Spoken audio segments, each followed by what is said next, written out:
Sebuah untayan metafora, keindahan, dan keharmonisan alam. Pengalaman menuju batas paling selatan Indonesia.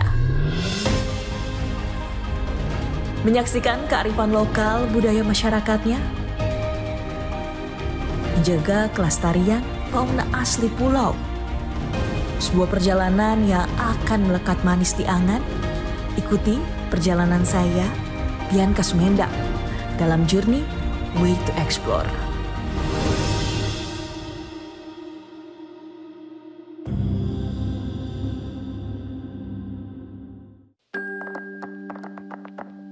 Kadang, untuk menemukan makna dari sebuah perjalanan, kita harus pergi sejauh mungkin, hingga ke ujung negeri. Dan hari ini, langkah saya sampai di sini. Dari tapal batas selatan Indonesia, Sodamolek, Neu Hitabasa. Selamat datang di Pulau Rote. Titik 0 km menjadi persinggahan saya pertama, karena saya ingin merasakan berdiri di atas tanah bagian ujung selatan Indonesia ini.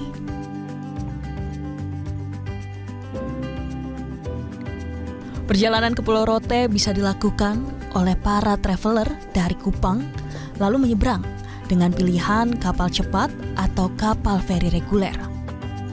Perjalanan penyeberangan menuju pulau paling selatan Indonesia ini dapat ditempuh selama kurang lebih 2 hingga 5 jam, tergantung dari kondisi cuaca. Tibalah saya di Baa, ibu kota Kabupaten Rotendao. Pantai berpasir putih dan berbatu, langit yang cerah, dan lautnya yang biru. Saat saya datang, memang Rote sedang musim panas dengan karakter tanah kecoklatan dan pohon-pohon keringnya. Yang saya baca, keindahan Rote bukan hanya tentang alamnya, melainkan juga tentang budaya dan kearifan lokal yang terus dijaga oleh warganya. Tidak hanya pesisir pantainya nan memanjakan mata, tapi Rote juga hidup dari tangan-tangan kreatif warganya yang menjaga tradisi dengan setia. Di salah satu desa di Rote Barat Daya, saya menemukan cerita tentang warisan budaya yang tetap lestari. Kisah dari daun lontar yang berubah menjadi karya penuh makna. Perjalanan saya di Rote berlanjut ke desa Lalukue. Saya tak menyangka akan menemukan sesuatu yang begitu khas dan penuh makna. Pajangan Sasando dan topi Tiilangga, hasil karya tangan terampil seorang pengrajin lokal bernama Han Cepa. Awalnya saya hanya penasaran. Sebelumnya saya cuma sering melihat di video atau pajangan berbentuk alat musik sasando atau topi khas Rote ini. Tapi baru di tempat ini saya tahu bagaimana proses pembuatannya.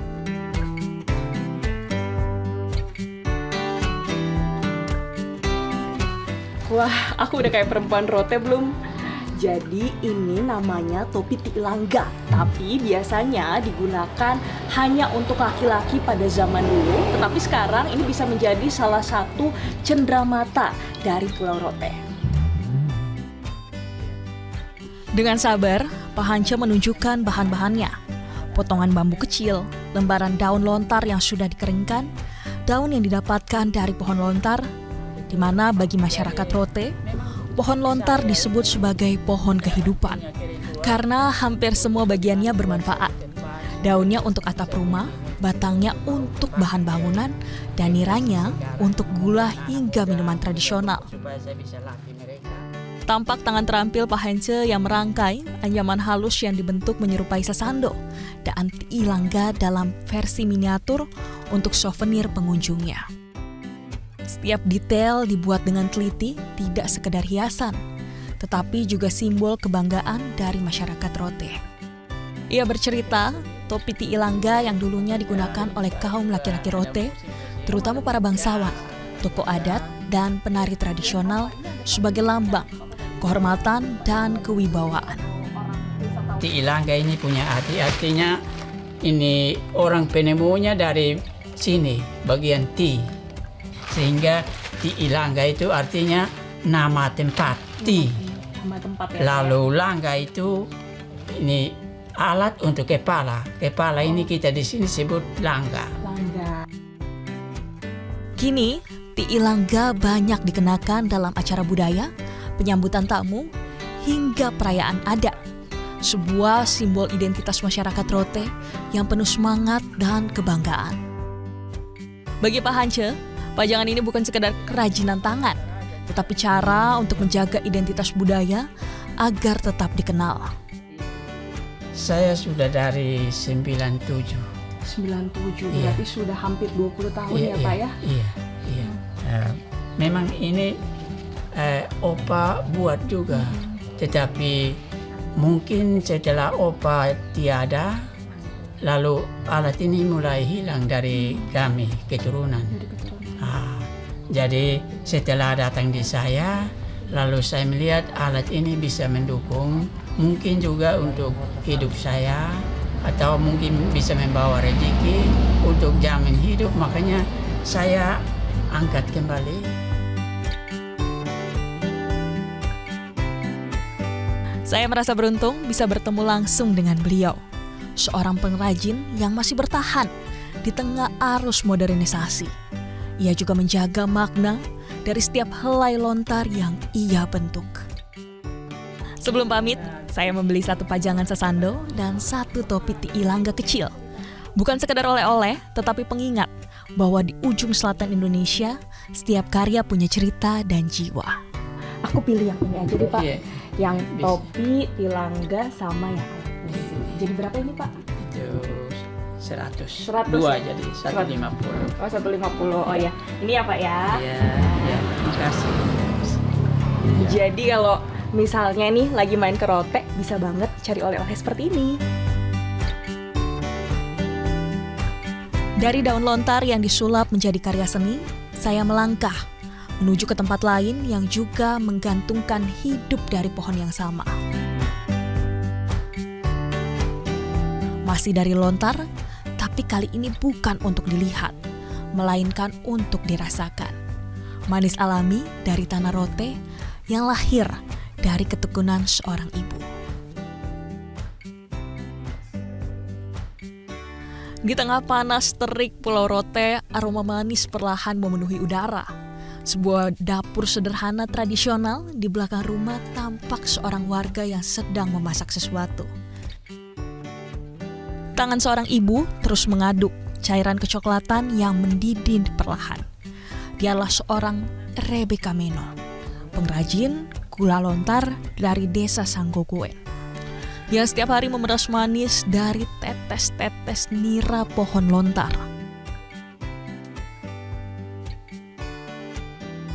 Setiap pagi, sebelum matahari tinggi, anaknya memanjat pohon lontar untuk mengambil nira, cairan bening hasil sadapan bunga lontar jantan. Cairan itu lalu dikumpulkan, disaring, dan direbus berjam-jam di atas tungku kayu.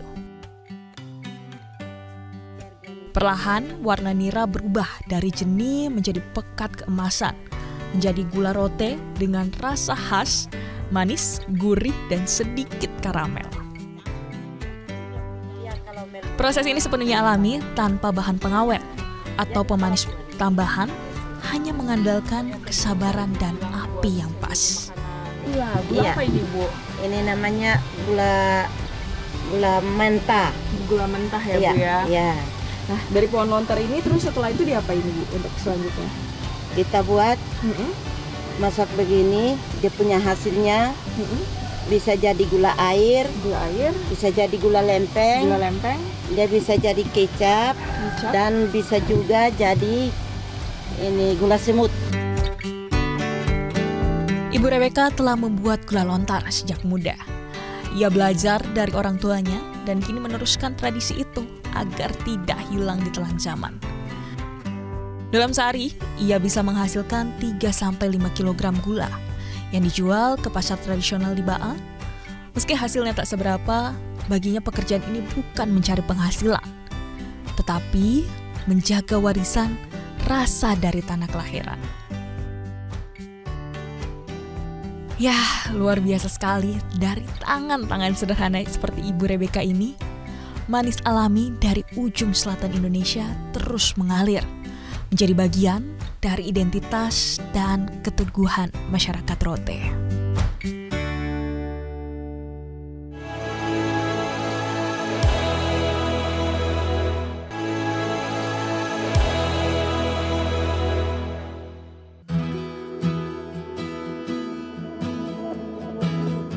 Hari berikutnya, saya menuju ke desa Dayama, Kecamatan Landuleko. Ada sesuatu yang spesial hari itu.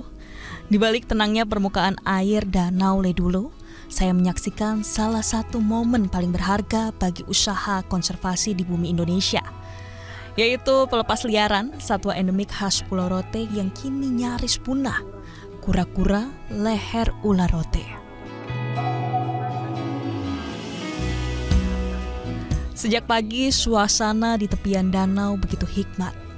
Balai Besar Konservasi Sumber Daya Alam Nusa Tenggara Timur bersama dengan berbagai pihak melakukan upaya pemulihan dan pelepas liaran setelah bertahun-tahun melakukan proses konservasi dengan pemulihan populasi dan perkembangbiakan kura-kura ini.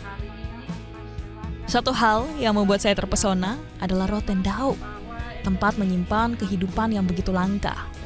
Di balik keindahan lautnya ada kisah perjuangan untuk menyelamatkan makhluk kecil yang menjadi simbol harapan kehidupan fauna di sana. Kura-kura leher ular Rote adalah satu-satunya jenis kura-kura air tawar yang hanya hidup di Pulau Rote. Lehernya yang panjang seperti ular, lentur dan cangkangnya yang tebal dengan motif alami khas, itulah yang membuatnya unik.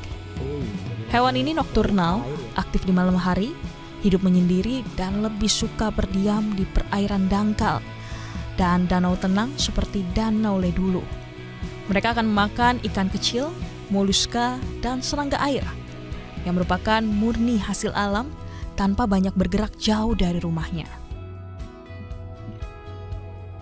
Selama bertahun-tahun, kura-kura leher ular Rote sempat dinyatakan punah di alam liar karena perdagangan internasional dan rusaknya habitat.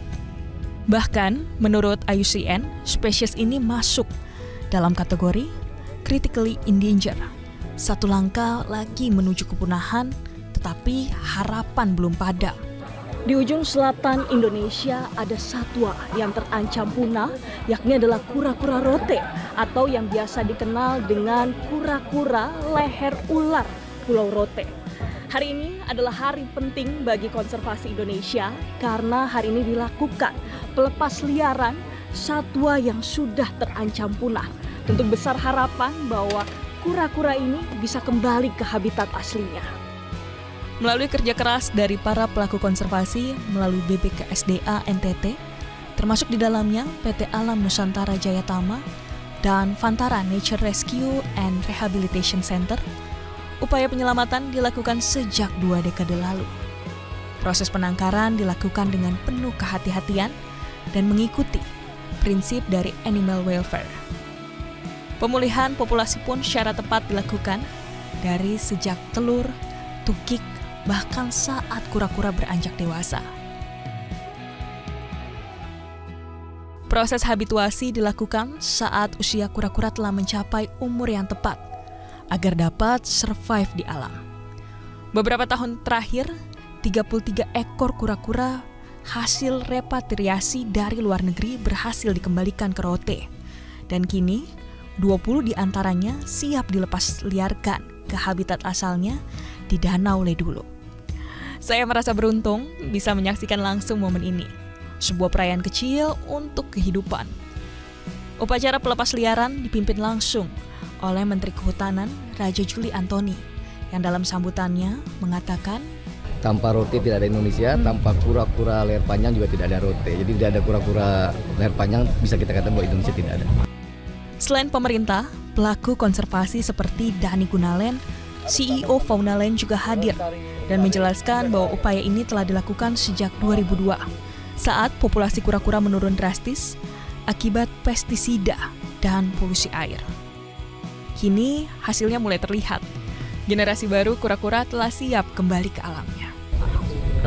Saat ini populasi kura Rote di Badan IUCN, Badan internasional PBB yang mendalami konservasi satwa ini populasinya sudah critically endangered, berarti sudah satu langkah lagi menuju kepunahan, Bianca.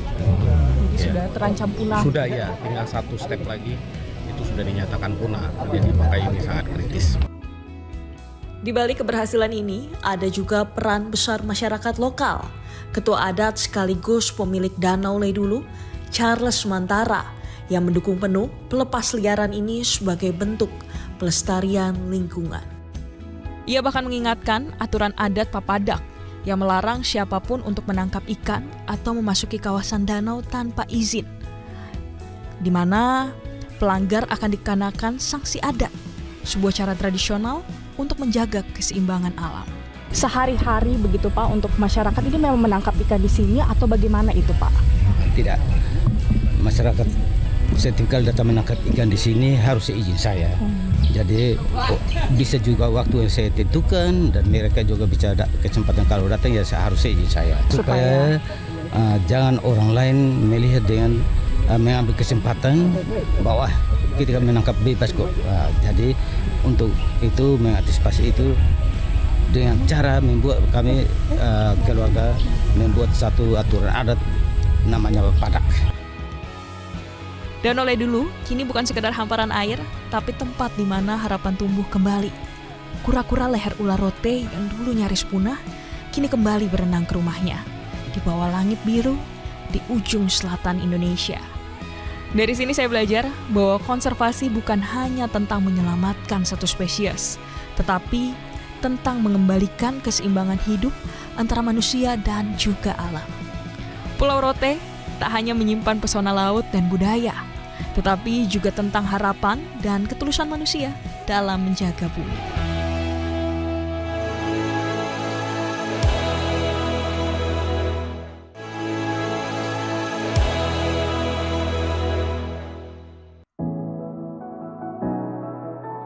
Pagi itu, cuaca cukup cerah berlangit biru. Dari sini, perjalanan saya berlanjut menelusuri sisi lain Pulau Rote. Dari kota kecil Baa, jantung kehidupan masyarakat Rotendao, hingga ke pesisir pantainya yang memukau. Setiap sudut, pulau ini seolah menyimpan kisah sederhana yang penuh makna di tengah hiruk pikuk pasar tradisional, aroma manis gula menyeruak di udara. Inilah hasil olahan gula nira seperti yang saya lihat kemarin yang telah dipasarkan di hampir sebagian besar pasar tradisional di sini. Rasa gula lontar rote dikenal lebih gurih dan lembut bila dibandingkan dengan gula merah biasa karena dibuat asli tanpa bahan tambahan. Buat traveler yang ingin membawa pulang oleh-oleh khas Rotendao, gula alami tradisional nira ini bisa jadi salah satu pilihan loh. Dari kota Baa, saya beralih kembali ke pesisir pantai lainnya di Pulau Rote ini. Tepat di seberang teluk yang berhadapan dengan kota Baa, terdapat pantai Tiang Bendera yang juga menjadi spot menarik di mana pantai ini dengan karakter campuran pasir putih dan batuan karang yang sepintas terlihat biasa saja. Ternyata ini adalah pantai bersejarah karena konon menjadi simbol pendaratan yang dinamakan Tiang Bendera dari sejarahnya yang berhubungan dengan kedatangan Belanda pada tahun 1942. Belanda mendirikan tugu batu beton setinggi 2,5 meter di atas batu karang untuk menandai wilayah jajahan mereka. Airnya jernih, berkilau seperti kaca dan berubah warna. Mengikuti sinar matahari, pantainya indah, penuh karang, besar, dan tebing yang menatap laut lepas. Dari pantai, saya beralih ke arah kota. Tepatnya di desa Namodale, Baa, tampak sepanjang kampung terlihat banyak sekali tenun asli yang dipajang di depan rumah warga. Inilah desa pengrajin tenun asli Rote, warisan dari ujung negeri Rote bukan hanya soal laut, tetapi juga warisan tangan-tangan para perempuan. Saya berkunjung ke rumah seorang pengrajin tenun, Ibu Orpa Sukilusi. Dari sudut etalase kecil dan sederhana di rumahnya, suara alat tenun terdengar ritmis. Benang demi benang ditarik, disilangkan, hingga menjadi kain yang indah. Warna tenun rote yang didominasi merah, hitam, dan putih yang melambangkan keberanian, kekuatan, dan kemurnian. Motifnya menggambarkan hewan, alam, dan simbol kehidupan masyarakat Rote. Suara Ibu Orpa lembut tapi penuh kebanggaan. Saya pun dapat kesempatan untuk mencoba mengenakan pakaian tenun khas Rote ini. Saat kain itu disampirkan di bahu, rasanya seperti memeluk cerita panjang tentang ketekunan dan cinta. Warisan wastra perempuan Rote yang tak lekang oleh waktu. Kekayaan wastra di Indonesia ini sangat beragam. Salah satunya yang saat ini saya kenakan ini khas dari Pulau Rote. Dengan adanya warna hitam, putih, dan merah, ini memiliki ciri yang berbeda. Dari sini, tradisi bukan hanya dijaga, tetapi dihidupkan. Lewat tangan-tangan yang tak pernah lelah untuk merajut identitas bangsanya sendiri. Perjalanan hari itu berakhir di Pantai Nembrala, surga para peselancar dunia. Sore itu, pantai ini tampak begitu tenang. Saya berjalan menyusuri pantainya yang panjang, sembari menikmati turunnya matahari yang perlahan seperti melukis warna langit yang indah. Langit beranjak menjadi singa, tampak warga yang juga menikmati ketenangan di sore itu di atas pasir putih dan angin laut yang berhembus lembut.